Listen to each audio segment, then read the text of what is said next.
The average teenager is spending 7 hours each day scrolling on their phone. And I did the math. That amounts to 27 years of their lives. And we're seeing huge spikes in teen anxiety and depression. Did you know that 9% of teens have attempted to take their own lives? So these tools that are supposed to connect us are actually making us feel more disconnected than ever.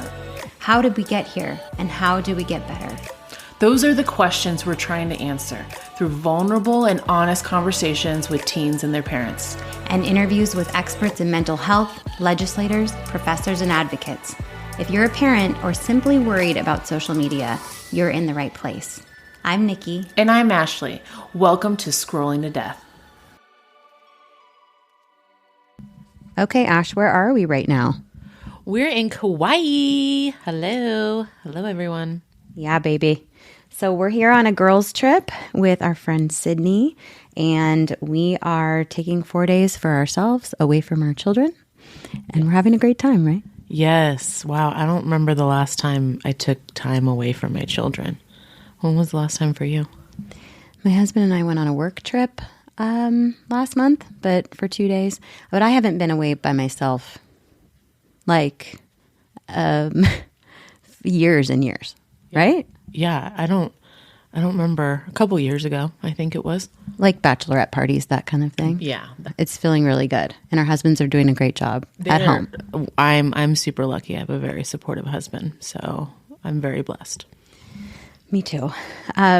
We are in a beautiful location on the island of Kauai. We're staying at the One Hotel, Hanalei Bay, which I highly recommend. We are taking lots of videos and photos because it's beautiful here, and we want our family and friends to be able to enjoy it with us. Ashley and I are not active personally on social media.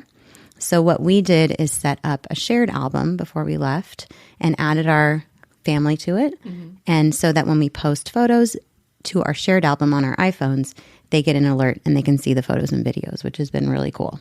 It's been really awesome. So most people are active on social media, though. And so when they go on vacation, part of the experience is to take photos and videos and post them on social media throughout the day. And additionally, watching the reactions and engagement that comes in on those posts, right? Yeah, correct. Like we'll be walking around and seeing people on their social media accounts. They're commenting back and forth. They're at their table on social media.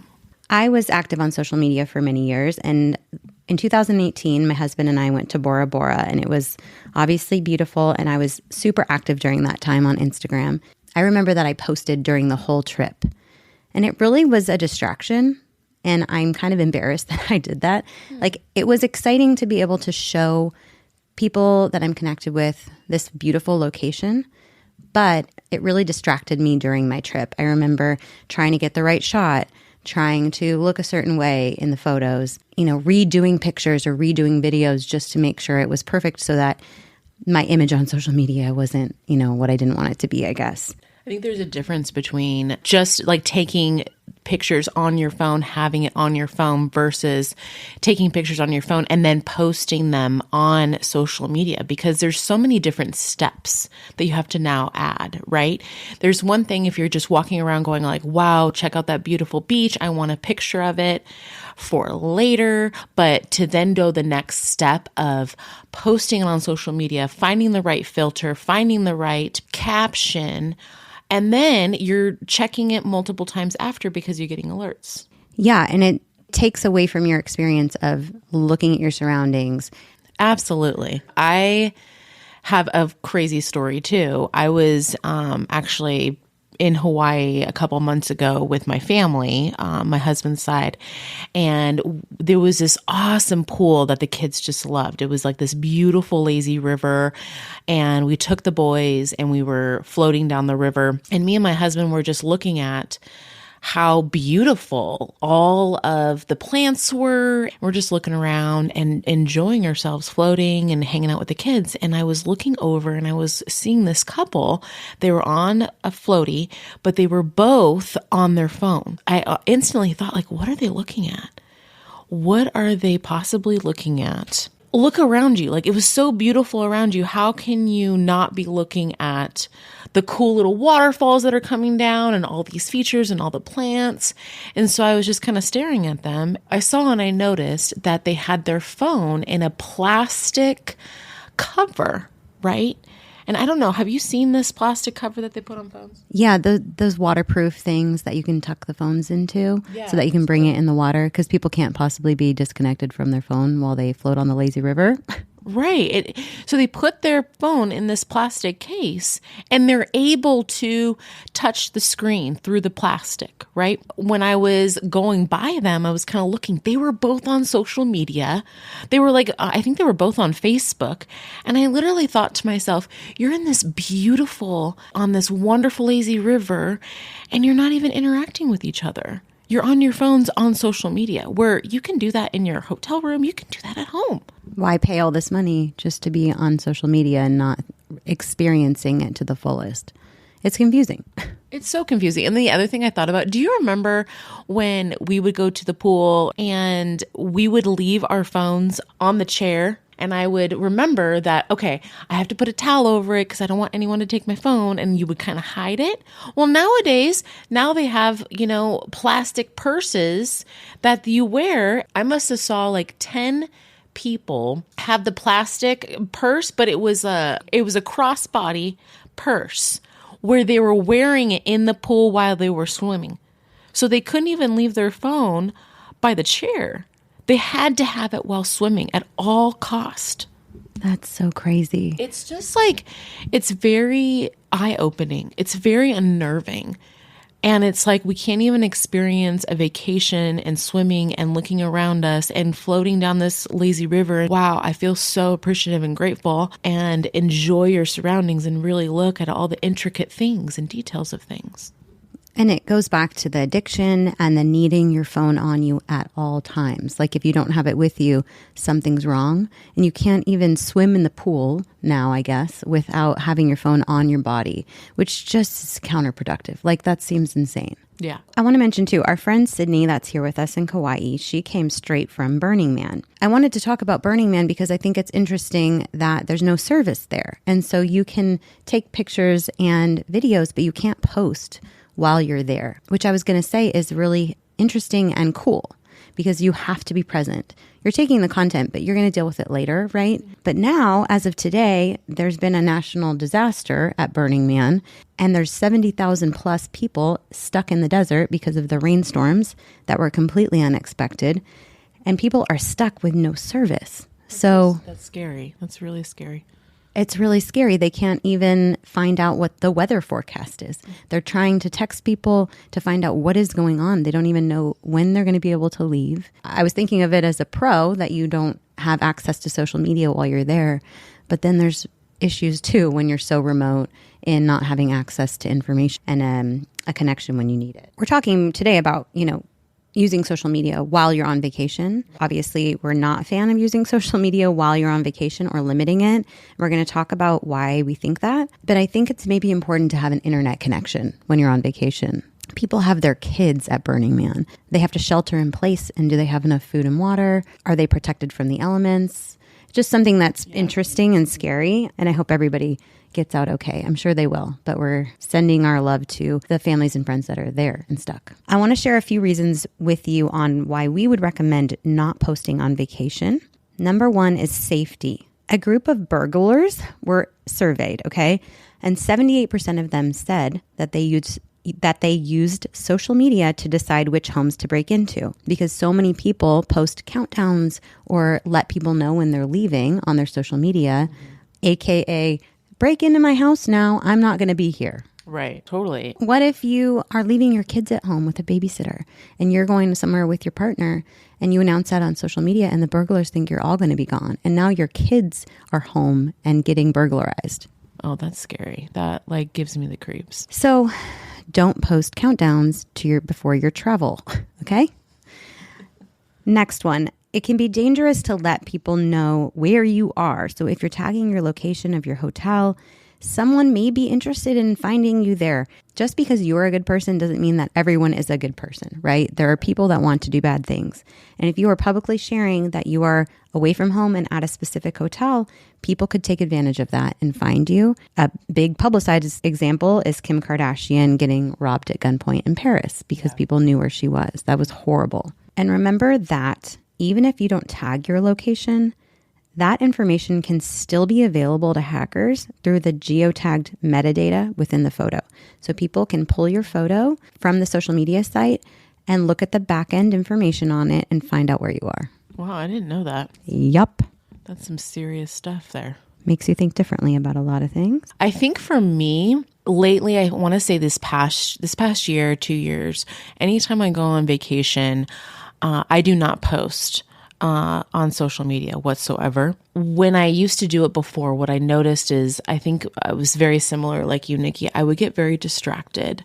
I would post on social media and then I would be getting my notifications coming in and seeing what people are saying. Then people would start texting me. And I just remember it just got to be a long time. The minutes add up. And so then all of a sudden I'm still in my hotel room or I'm kind of distracted somewhere and I'm not really listening to my own body, to what I need during the vacation or being present with someone else. And that's where I just really kind of took it upon myself that if I'm going to go on vacation, I'm going to go on vacation. 100%. So when you're on social media during vacation, you are not living in the moment. It's just not happening. There's distractions like crazy. So you're spending thousands of dollars to travel somewhere and then you're on your phone for how much of the time? I mean, I bet if you're super active on social media during your vacation, you might be looking at your phone like more than half of the time that you're on your vacation. If not more. Why is that, Nick? Why do people do that? I think we live in a society where we need reinforcement and we need people to know what we're doing. Like we have this deep need to kind of brag about what we're doing. For me, it feels like braggy. I didn't feel that way when I was 3 years ago when I was posting at Bora Bora. But looking back, I'm like, damn, that was braggy. Like, I could have just been taking pictures for myself and my family, and I wouldn't have been worried about what I looked like. I wouldn't have been editing them. I wouldn't have been worrying about captions.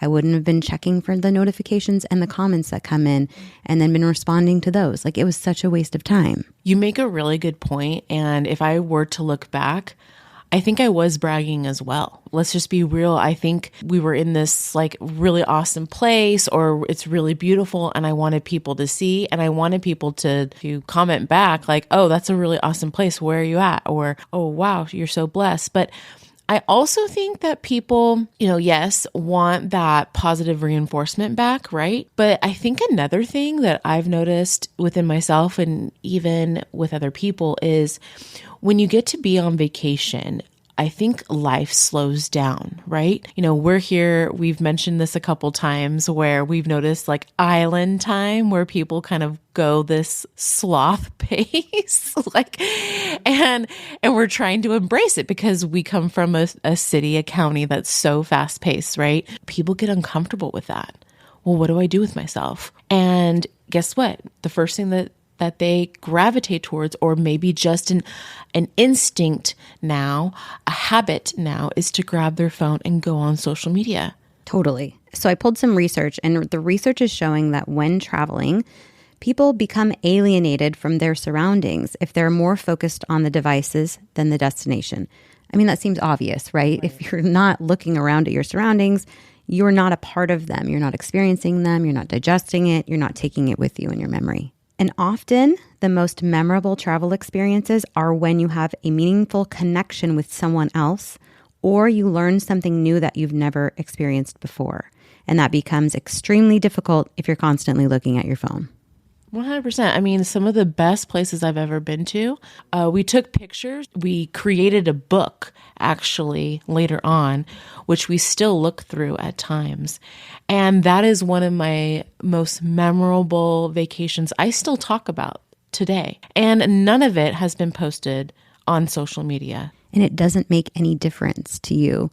Like, you not posting it, no one really cares either way, Yeah, totally. No one cares. Okay, so a big thing that might be controversial is when you are on social media during your travel experience, you are annoying. What's annoying about it? You're annoying to your travel companions. The people that you're with are trying to talk to you and you're looking down at your phone. It's freaking annoying. Or maybe I just want to know, like, what are you looking at? Like, what is so much more important than where we're at? What is so much more important than me sitting next to you? You know what I mean? Yeah, selfishly, yes, right? Like, I came here with you. We decided to come on this trip together, and you don't want to be here with me. It's difficult to have an in-depth conversation. It takes time to have a conversation and work through the pleasantries to get to the real stuff, the real connection. And if you are being distracted by push notifications from Instagram every 10 seconds, that's never going to happen.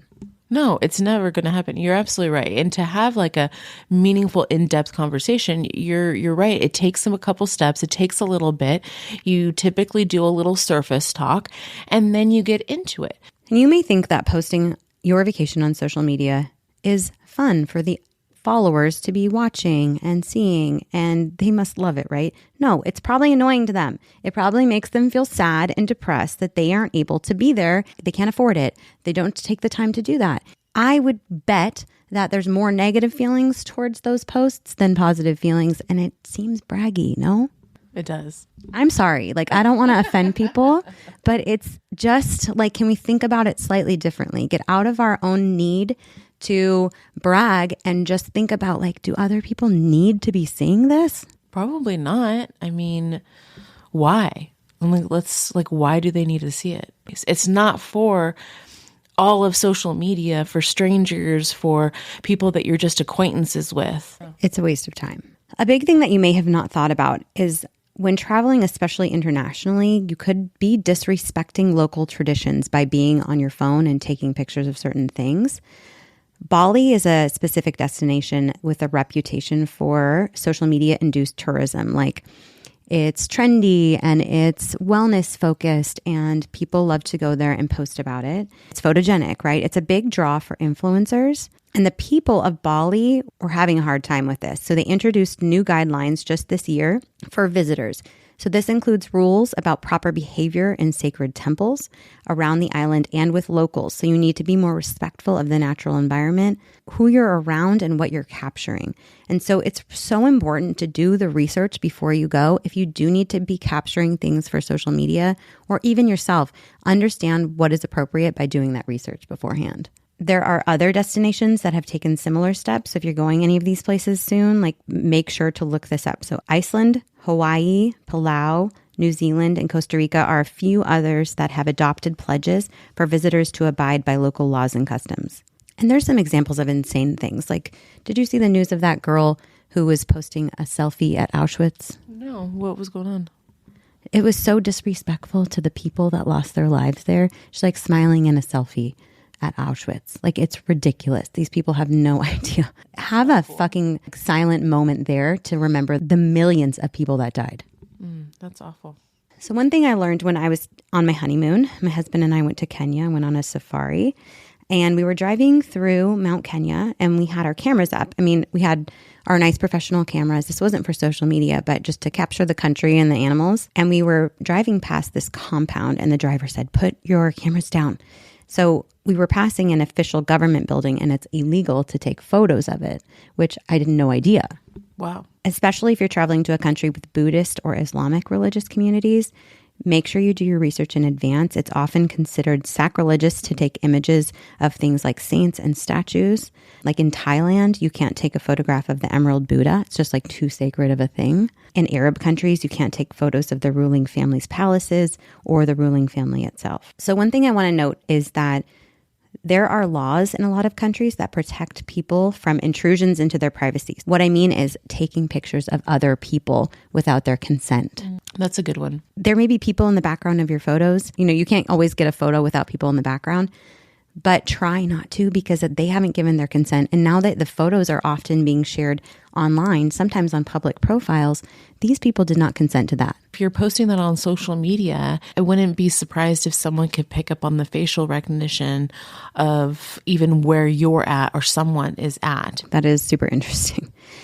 And I have to stress this, particular care needs to be taken when publishing photos of minors. You have to get the parents' consent if you are posting a child's image on the internet. Don't assume that any parent is okay with their kid being on social media. Like, no one asked that question, right? Where it should be asked. I want someone to ask me, hey, can I have consent to post a picture of your son on my Instagram or Facebook or LinkedIn or whatever? It would be surprising for a parent to even ask me. Like that would be something I want, but it would be surprising for them to do that because no one does that. That's so sad. And it's something we want to really normalize through the messaging that we push forward in this podcast and in things that we create, is that parents need to think critically about whether or not they want to share their children on social media, and then communicate that to the people in their family and to their friends so that the question is being asked. A lot of times these children, maybe under 10, they don't know to give their permission. If you ask the kid, they don't know what they're agreeing to. So you could say like, oh, the kid said it's fine. They don't know what they're talking about. They don't understand the ramifications. Next week, we're going to be recording a really important podcast episode about why we don't believe you should be posting your kids on social media. I want to make it really easy and understandable for you to communicate this to other people if it's something that you decide for your kid. So please look out for that. Okay, so let me transition to what happens if you decide not to post during your vacation. And I can speak to this as someone who has been traveling for the last 3 years without social media.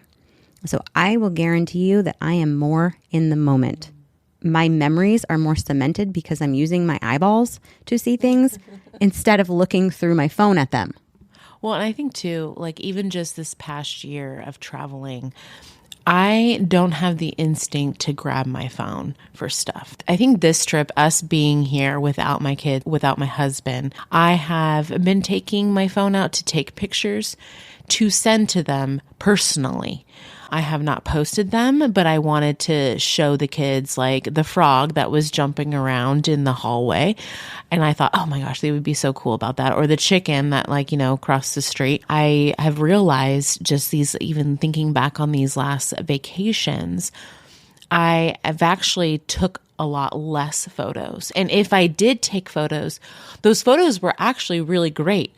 They captured the view, they captured me and my husband, or me and my husband and the kids. But I just noticed that I took less pictures, but the pictures that I did take were a lot more meaningful. And I had such a better memory of that vacation. Absolutely. Because the things that you're capturing, the photos and videos, are not for random people on social media. So you're not as worried about like, do I look right? Is the lighting right? Can I see a fat roll on my stomach? Like, who cares? Because the only people that are going to see this are your family who love you and don't judge you about that stuff. And let's be real, they're probably better pictures anyways, if they're candid or if they really show the happiness or even just the struggle of the trip as well. Let's be real, like even if we're traveling with kids, it's hard. I think because you're being more present. Like I am 100% more present with my family and friends not being on social media. It can be like a competition between your phone and the people you're traveling with. You will have more in-depth conversations and more memorable experiences with your travel companions without the distraction of your phone. So we want to leave you with a few tips that we think are really important, right? So number 1, don't post travel countdowns leading up to your trip.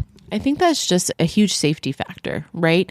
Let's be safe. We shouldn't be announcing to everyone that aren't our loved ones, that aren't our safe people, our inner trusted circle, where we're at, to give everyone's a heads up like, oh, hey, my house is going to be vacant. So come on in. I can't believe I have to say this out loud, but don't post photos of your boarding pass or your travel documents or your passport. Just don't. People can hack your reservation. They can steal your identity. Literally, people do this. People do this? Really? Yes, people do this. Why? They don't think. Okay.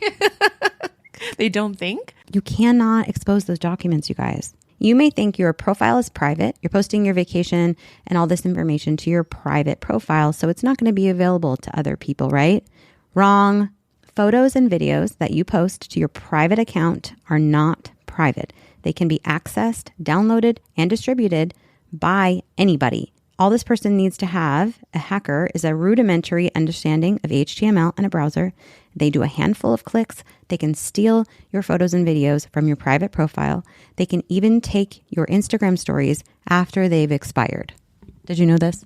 I did not. That scares me. It's important to understand, too, that anything you post to Facebook, Instagram is now owned by that platform and that tech company. So they hold that information, they store it, and they use it to target you in future advertisements and manipulate your future decisions on that social media platform.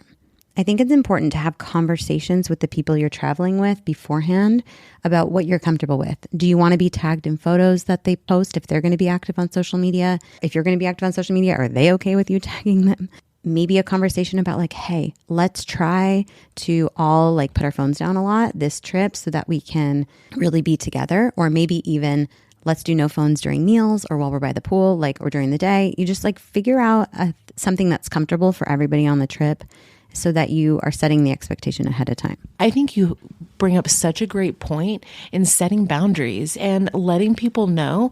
I get it if it feels confrontational. I get it if it feels uncomfortable with like really setting that rule, but telling people, hey, you know what? I really don't want to post on social media while I'm on this trip. Please don't tag me. Or, hey, I don't want to be in these photos. Let's try to really have a trip that we could all enjoy each other, be intentional, and let's be unplugged. To not be afraid to voice your opinion and voice your needs and what you want. Last tip for you. So just because you may not post photos during your trip, like it doesn't mean that you can never share photos of the trip. A lot of people do this thing where they take their photos during their trip for themselves or whatever. And if they find some that they love, they'll post an album of them when they get home. You know, that's an option if you really feel like you need to share. When you do have all these photos, create an album, create a book, you know, for your kids to see or for your loved ones to see. Send those pictures to your loved ones when you get back. Even something that we have done this vacation together is we've all created a shared album.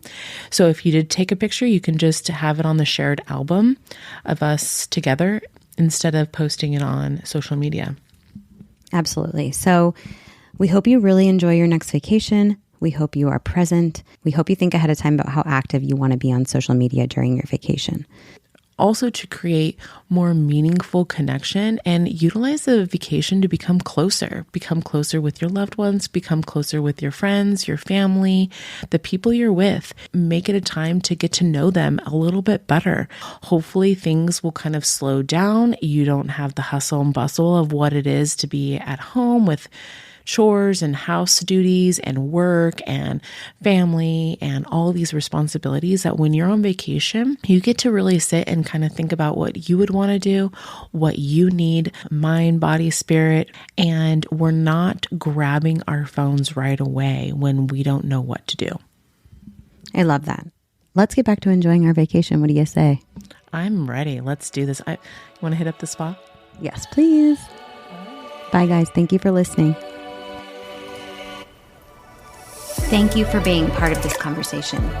It affects all of us, and it's up to us to course correct and find a safer way to connect. We hope you have a few extra seconds to click follow and give us a 5-star rating. And let's meet where you're at, which right now is likely Instagram. Give us a follow and let's talk there. Comment on any of our posts and tell us what you're struggling with related to social media. What would you like us to cover? Also, visit our show notes for anything referenced in the episode, links to research that we mentioned, and direct access to Ashley's therapy services for teens in California and parenting courses available globally. Thank you for listening to Scrolling to Death.